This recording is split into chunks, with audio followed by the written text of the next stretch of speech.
What's going on, everybody? My name is Justin Godsey for the Sports Beat. Thank you so much for checking out tonight's video. We're here talking about UFC 178, Chris Carriasso versus Demetrius Mighty Mouse Johnson. This was an overall exciting event. I was into it from the start to the finish. This was an excellent card, watching it from Fight Pass to Fox Sports 1 to pay-per-view. I was entertained. I was at the edge of my seat. I was really happy. I was able to chill with my friends, have a good time. We ordered some Buffalo Wild Wings, just having one of those days where you get to kick back, relax, and just chill with the guys and talk at UFC, MMA, and just have a great fight night. And we got that tonight. UFC 178 will go down as by far probably the best event in 2014. And you can bring up other fight cards down below in the comment section, but to me, UFC 178 did not disappoint me at all. We're here talking about two fights that really come out and stands out to us because we have two #1 contenders being named at this event, and that being Cat Zingano for the Women's Bantamweight Championship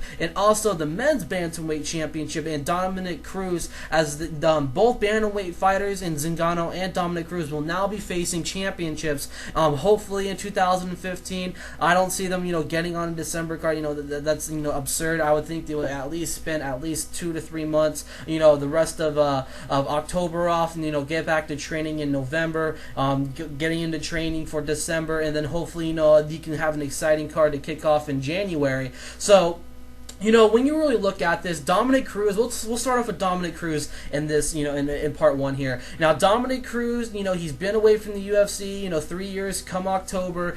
He's been very hungry to get back into the octagon, but numerous injuries has sidelined him, over the course of the past 3 years, and he has not been, out of the entire game. He was not, he didn't keep a low profile. He didn't do any of that. He was on Fox Sports 1, UFC Tonight, previewing, pretty much what he said during the post-fight press conference, keeping things up, looking at all the competitors in the bantamweight division and other, divisions as well. He's not been away from the sport. He's always been, in close contact, whether it's breaking down fights, previewing fights, exactly what he said at the press conference. He has not been away. Today he took on Takeya Mizugaki, and it was one of the most dominating, forms of, of a return I've ever seen a UFC fighter. Dominck Cruz has had all this built-up energy, and he said himself he does not, he did not know what happened because he completely dominated Takeya Mizugaki. When you look at Mizugaki's, fight style, it is very tremendous. The bantamweights and the flyweights, the fastest competitors in all the UFC.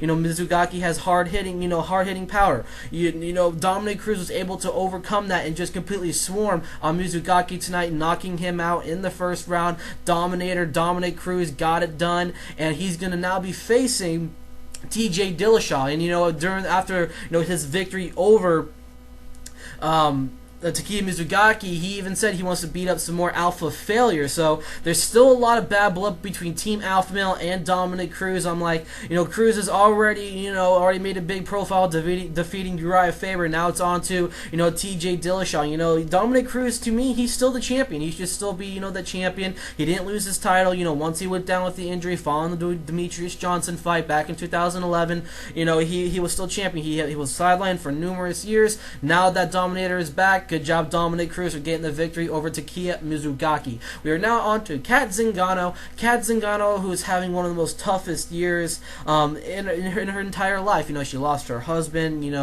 She also had to go underneath the knife and surgery on her leg. So it's very, very tough for her this year. Getting back into the octagon was a must. By the end of 2014, she was very excited coming into this, but then again, there was more, she was more, there's a lot of heart for her tonight. She's taking on a very ruthless Amanda Nunes. If you look into the first round, it was all Amanda Nunes. You saw Cat Zingano really much fail, in her ground defense. She was not good at all. We all thought that this would be a big upset with Amanda Nunes defeating the #1 women's bantamweight competitor and Cat Zingano. But you know what? Cat Zingano, dig down deep inside to really, break away from this fight and really went to work on Amanda Nunes. She had a strong end end of the first half. She comes out and defeats Amanda Nunes at the end of the day. And you know what? Dana White said, before this event even kicked off, if Cat Zingano defeats Amanda Nunes, hands down, she's going to be that #1 contender. She did not, fall out of the rankings. She was just recovering from ACL surgery, having a hard time of a 2014 with the loss of her husband.